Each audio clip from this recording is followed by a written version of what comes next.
મોરબી જિલ્લાના આમરણ ગામે તારીખ 26 જૂન 2026ના રોજ મોહરમ શરીફની ઉજવણી કરવામાં આવેલ હતી. છેલ્લા 10 દિવસથી ન્યાજ અને શરબત અને દૂધ, કોલ્ડ્રિંક અને અન્ય ન્યાજો રાખેલ હતી અને હજારો માણસોએ ન્યાજનો લાભ લીધેલ હતો અને તમામ કમિટી અને તમામ સબીલોમાં કાર્યક્રમ ચાલુ હતા. મોહરમ શરીફની ઉજવણી કરવામાં આવેલ હતી.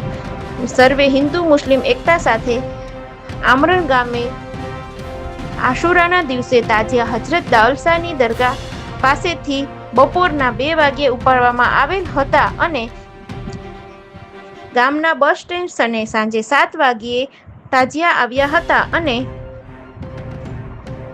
આમરણ ગ્રામ પંચાયતના સરપંચશ્રી અને આમરણ તાલુકા પંચાયતના સદસ્ય રાજેશભાઈ ઉપસ્થિત રહ્યા હતા અને નવા ગામના માજી સરપંચ શાંતિલાલભાઈ ઉપસ્થિત રહ્યા હતા અને ઘણા સમયથી દાવલશાહ વાસમાં રહેતા એવા વકીલ શ્રી ઉદયભાઈ માનસતા ઉપસ્થિત રહ્યા હતા અને સૌએ તેનું સન્માન કર્યો હતો. આમરણ તાજિયા કમિટી અને આમરણ ચૂંટણી મુસ્લિમ જમાતના આગેવાનોએ નારિયેલ અને સાકરથી સોગાદ કરી હિન્દુ મુસ્લિમ એકતાની મિસાઇલ આપી હતી અને તાજિયા નંબર 2 SK ગ્રુપ દ્વારા આયોજન કરવામાં આવેલ હતું અને પોલીસ બંદોબસ્ત વચ્ચે આ મોહરમનો તહેવાર ઉજવવામાં આવ્યો હતો.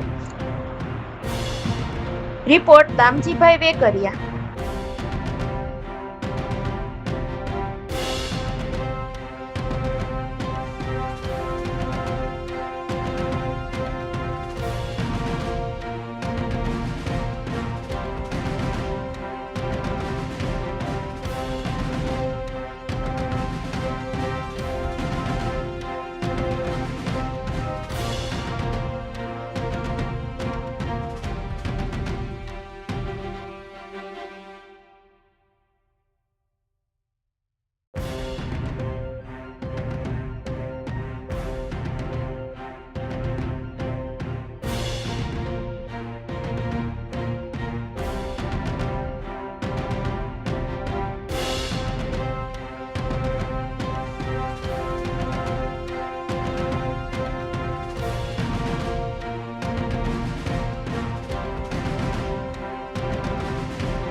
પાછળ